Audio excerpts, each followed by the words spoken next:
harapin na may baong ngiti, ang lungkot na papawi.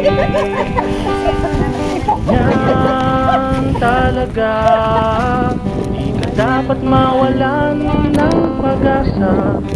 Tuloy lang ang laban tungo sa pangarap na kinabukasan. Nandito lang ako, maaasahan mo.